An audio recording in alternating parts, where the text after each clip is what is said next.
Hello friends, welcome back to my channel Payal's kitchen and home. તો friends, આજે આપણે બનાવીશું છોલે ચણા પુલાવ. ફ્રેન્ડ્સ, જોવામાં જેટલું ટેસ્ટી દેખાય છે ને પુલાવ, ખાવામાં એનાથી પણ વધારે સુપર ટેસ્ટી છે.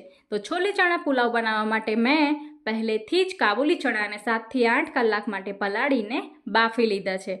તો ફ્રેન્ડ્સ, હવે ચલો વઘાર રેડી કરી લઈએ. તો વઘાર માટે મેં અહીંયા કુકરમાં 2 થી 3 પરી જેટલું ઓઇલ એડ કરી લીધું છે. હવે તેમાં 1 ચમચી જેટલું જીરું અને થોડા આખા મસાલા એડ કર્યા છે, જેમાં તજ, તમાલપત્ર, બાદિયા, થોડા લવિંગ, મરી, ઇલાયચી, 2 લાલ સૂકા મરચાં, હિંગ એડ કરી લીધું છે. હવે 2 લીલા મરચાં કટ કરેલા એડ કરવાના છે. હવે લસણ આદુની પેસ્ટ એડ કરી લઈશું. હવે છે ત્યારબાદ કટ કરેલી ડુંગળી એડ કરી લેવાની છે. અહીંયા ડુંગળીને મેં ઊભી પતલી સ્લાઇસમાં કટ કરી છે. હવે થોડું મીઠું એડ કરી લેવાનું છે.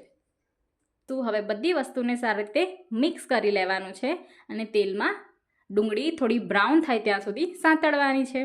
હવે એક વાટકીમાં મેં અહીંયા 3 થી 4 ચમચી જેટલું બહુ ખાટું નહીં એવું દહીં લીધું છે, જેમાં થોડા પાવડર સૂકા મસાલા એડ કરી લઈએ, જેમાં ધાણા જીરું પાવડર, લાલ મરચું પાવડર, હળદર અને થોડો ગરમ મસાલો એડ કરીને પેસ્ટ બનાવી લઈશું.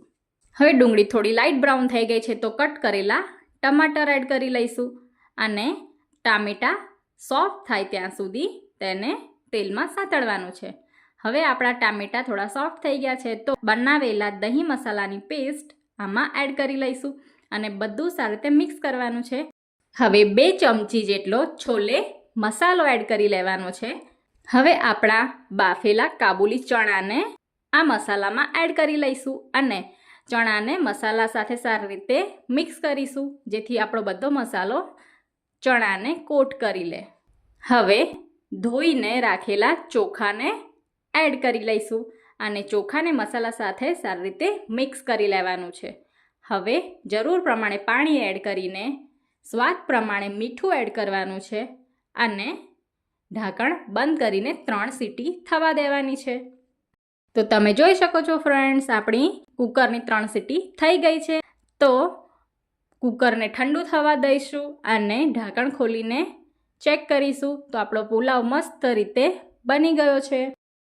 હવે પુલાવ પર ઉપરથી થોડા કટ કરેલા ફ્રેશ ધાણા એડ કરી લઈશું અને પુલાવને મિક્સ કરી લઈશું. પુલાવ બનીને રેડી છે. તો ગરમા ગરમ છોલે ચણા પુલાવને ઠંડા ઠંડા દહીં અને સલાડ સાથે સર્વ કરો. તો ફ્રેન્ડ્સ, ફરી મળીશું એક નવી રેસીપી સાથે. ત્યાં સુધી બાય બાય, રાધે રાધે.